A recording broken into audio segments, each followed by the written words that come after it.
선지자의 제자들의 아내 중에 한 여인이 엘리사에게 부르짖어 이르되, 당신의 종 나의 남편이 이미 죽었는데 당신의 종이 여호와를 경외한 줄은 당신이 아시는 바니이다.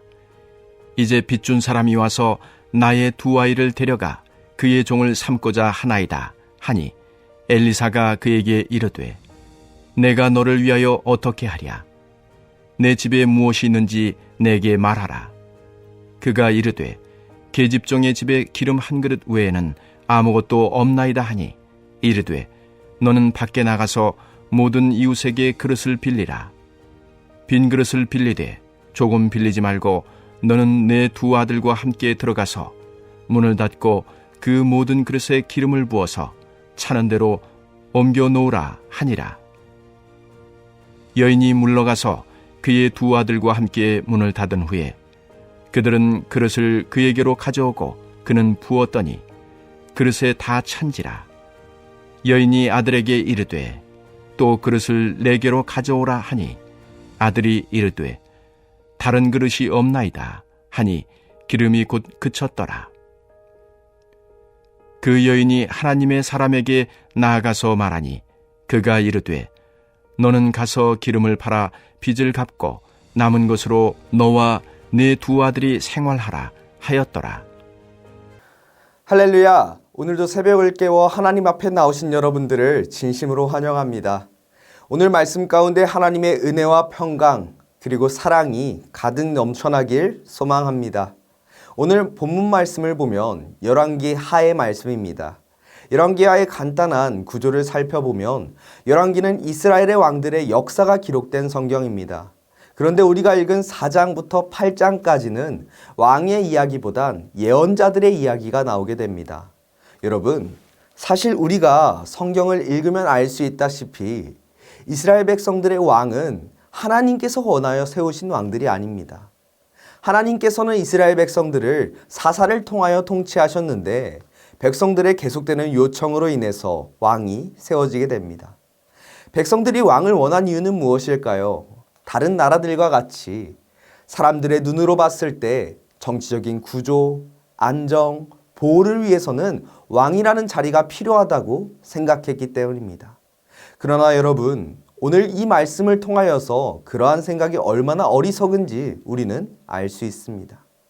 오늘 열왕기 하 4장의 말씀을 보면 수련생들 중 한 사람이 죽게 되어서 그 아내와 어린 두 아들이 어려움에 처하게 됩니다. 그들은 당장 가지고 있는 빚으로 인해서 어린 두 아들이 종으로 팔려가게 되는 그런 어려운 상황에 처하게 됩니다. 이러한 어려움이 찾아왔을 때 하나님께서는 그 하나님의 사람인 엘리사를 통해 그 한 병의 기름으로 수많은 그릇들을 가득 채울 수 있는 그 기름을 허락하여 주십니다. 이를 통해 그들은 빚을 갚고 생활할 수 있는 그런 하나님의 놀라운 기적을 맛볼 수 있었습니다. 여러분, 이 기적의 사건을 보면 수련생의 가정에 어려움이 찾아왔을 때 그들을 보호해주고 도와준 분은 누구입니까? 그들이 원했던 왕입니까? 아니면 하나님이십니까? 맞습니다. 바로 사람들에게 어려움이 찾아왔을 때, 하나님의 백성에게 어려움이 찾아왔을 때 그 어려움을 해결하시고 도우시고 보호하시는 분은 사람의 왕이 아닌 하나님이시라는 것, 그 하나님이시라는 것을 믿길 간절히 소망합니다. 사랑하는 여러분, 공중에 나는 새를 보면 그 새는 심지도 거두지도 않았는데 그들은 살아갑니다. 또한 사람의 손길이 닿지 않는 그 들판에 피어난 꽃들도 피어납니다. 이유는 하나님의 섭리가 거기까지 미치기 때문입니다.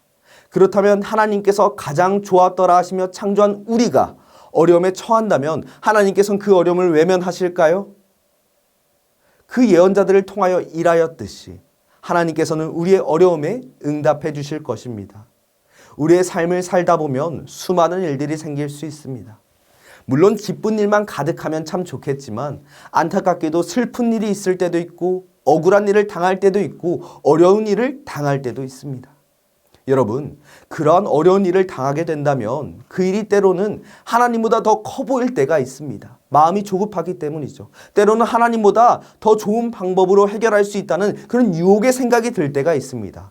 하지만 여러분, 우리는 오늘 이 11개의 말씀을 통해 명확하게 알 수 있습니다. 여러분, 우리의 삶의 어려움이 찾아왔을 때 우리의 어려움을 해결하실 분은 우리 주님밖에 없으시다는 것을 간절히 믿으시길 소망합니다. 전쟁도 하나님께 속한 것이고 시험도 하나님께 속하였기 때문입니다. 그렇기에 오늘 이 본문을 통해 우리에게 주시는 하나님의 메시지는 그 하나님의 메시지는 명확합니다. 우리에게 어려움이 찾아온다면 우리는 하나님 앞으로 나아가야 된다는 것입니다. 사랑하는 안디옥교회 성도 여러분, 지금 여러분들의 삶 속에 어려움이 찾아오셨습니까? 오늘 우리 주님께서 여러분들에게 이 말씀을 통하여 응답하고 계십니다. 주님께 나아가 여러분들의 어려움을 아뢰시길 소망합니다. 마지막으로 제게 어려움이 찾아왔을 때 은혜가 되고 간증이 되었던 찬양이 있습니다. 그 찬양의 가사를 보면 이렇게 고백합니다.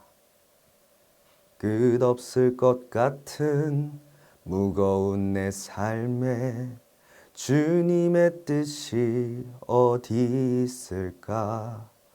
반복된 내 삶에 소망이 있을까? 매 순간 은혜가 필요하네. 시간이 흘러 돌아보니 결국엔 주님이셨네. 주님을 빼고선 설명이 안 되네. 은혜 안에 살고 있었네. 여러분, 끝없을 것 같은 그 어려운 상황 속에서 주님의 뜻이 어디 있을까 우리는 헤매일 때가 있지만 이 찬양의 가사처럼 우리가 주님께 나아간다면 그 모든 일에 주님께서 응답하여 주시고 주님이셨다고 고백할 수 있는 것입니다. 여러분, 어려움은 역설적이지만 내가 아닌 하나님의 일하심을 경험할 수 있는 시간입니다. 지금 지나고 있는 어려움을 가지고 주님께 나아간다면 주님께서 여러분들의 어려움에 응답하시고 제가 불러드렸던 이 찬양의 가사처럼 결국엔 주님이셨음을 고백할 수 있는, 고백하게 될 것임을 믿으며 나아가는 우리 안디옥교회 성도님들이 되시길 간절히 소망합니다. 이 시간 함께 기도하며 나아가길 원합니다. 먼저는 우리에게 어려움이 찾아왔을 때 응답해 주실 주님을 신뢰하며 주님께 나아가는 믿음을 허락하여 주옵소서. 또한 두 번째는 진행될 교회의 여름 사역들이 하나님의 역사하심을 경험할 수 있는 시간이 될 수 있게 하옵소서. 이 시간 이 두 가지 기도 제목 가지고 주여 한번 부르시고 합심으로 뜨겁게 기도하도록 하겠습니다.